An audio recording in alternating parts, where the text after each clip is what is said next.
Bonjour à tous, j'espère que vous allez bien. Aujourd'hui, on va discuter du CELIAP, le compte d'épargne libre d'impôt pour l'achat d'une première propriété.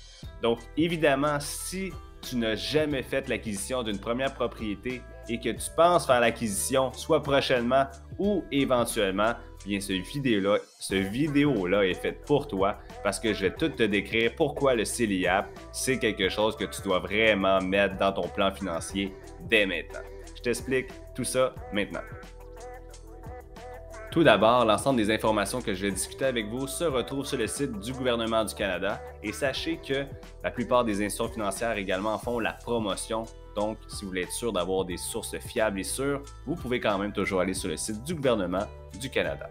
Donc, pourquoi le CELIAP est-il si avantageux pour l'acquisition d'une première propriété? Je vais vous donner deux points majeurs. Premièrement, puisqu'il y a une déduction d'impôt lorsque vous cotisez au CELIAP. Entre autres, je donne un exemple, si vous gagnez 50 000 par année et que vous avez cotisé cette année 5 000 dans votre CELIAP, vous n'êtes plus imposé sur 50 000, mais maintenant sur 45 000. Donc, vu que votre revenu imposable est plus bas, vous allez payer moins d'impôts. Donc, la conclusion fait en sorte que vous allez toujours avoir plus d'argent dans vos poches ou tout simplement, vous allez avoir un retour d'impôt que vous allez pouvoir retourner dans votre CELIAP. Donc, c'est une façon d'augmenter rapidement vos montants que vous avez à l'intérieur. En deuxième cas, vous savez que lorsque vous cotisez dans un REER, évidemment, lorsque vous retirez plus tard, vous êtes imposé et ça, c'est à cause de la déduction d'impôt.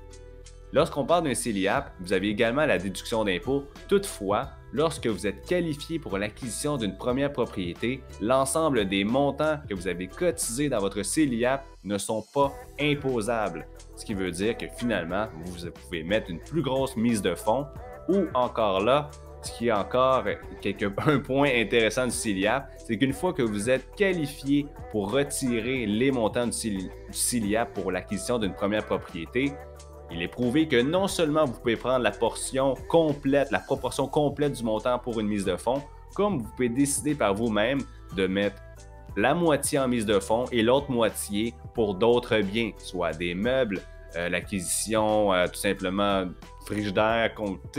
Comprenez que lorsqu'on fait l'acquisition d'une première propriété, c'est pas juste la mise de fonds, il y a aussi beaucoup d'à côté que vous devez débourser.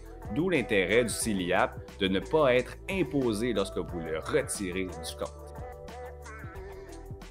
Maintenant, combien peut-on cotiser dans un CELIAP? Il faut savoir qu'il y a un plafond annualisé de 8 000 par année et le plafond à vie de 40 000 Et lorsqu'on dit qu'il y a un plafond annuel de 8 000 ça c'est à partir du moment qu'on fait l'ouverture. Donc, je t'invite à faire l'ouverture le plus rapidement possible.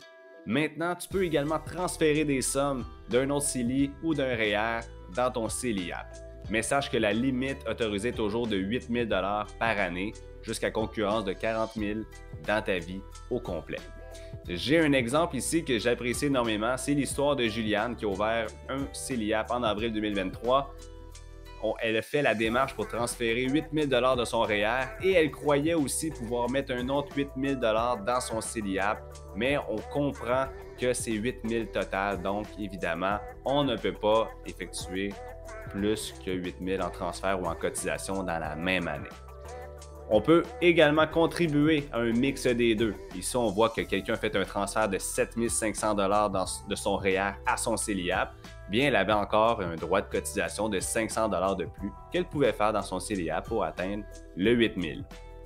L'année suivante, à la pareille date, ou peu importe, l'année suivante, dès le 1er janvier, année civile évidemment, on va être en mesure de pouvoir rajouter un autre 8 000 donc elle pourra aller chercher jusqu'à 16 000 en 2 ans dans son CELIAP.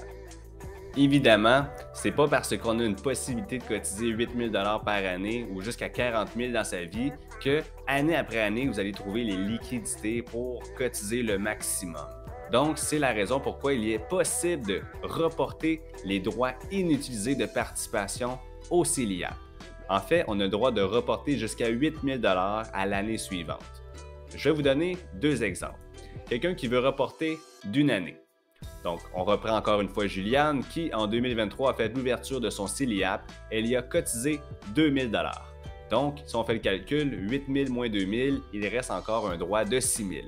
Donc, l'année prochaine, elle va pouvoir, premièrement, débloquer un nouveau 8 000, mais rajouter le 6 000 qu'elle n'avait pas cotisé l'année précédente. Donc, elle va donc pouvoir cotiser jusqu'à un maximum l'année prochaine de 14 000 $. Il y a également des exemples dans lesquels on peut reporter à plus d'un an les cotisations du CELIAP. En fait, c'est très simple. Supposons qu'on est en 2023 aujourd'hui, vous ouvrez votre premier CELIAP et que finalement, vous ne cotisez jamais rien avant 2030. Donc, évidemment, ça fait déjà 7 ans. Ce que vous pouvez faire rendu là, c'est que vous allez pouvoir cotiser non seulement à votre année en cours, qui est un maximum de 8 000, mais vous allez pouvoir récupérer jusqu'à une année qui n'a pas été cotisée, donc un autre 8 000 supplémentaire qui totalise 16 000. Donc, c'est quand même quelque chose qui peut être intéressant si vous n'avez toujours pas fait l'acquisition de votre première propriété. Si vous vous posez des questions sur vos droits de participation, sachez que sur l'avis de cotisation prochainement, vous allez sans doute avoir vos droits inutilisés qui vont être inscrits sur ce feuillet. C'était tout concernant les informations à jour du CELIAP. En espérant que vous avez apprécié, si ça vous a donné de la valeur aujourd'hui, je vous invite à partager ce que j'ai fait aujourd'hui comme vidéo. Si vous avez des questions, vous pouvez également m'écrire, ça va me faire un plaisir. Si vous voulez prendre un rendez-vous, vous pouvez cliquer sur le lien et vous inscrire. Merci beaucoup, passez une belle journée, bye bye!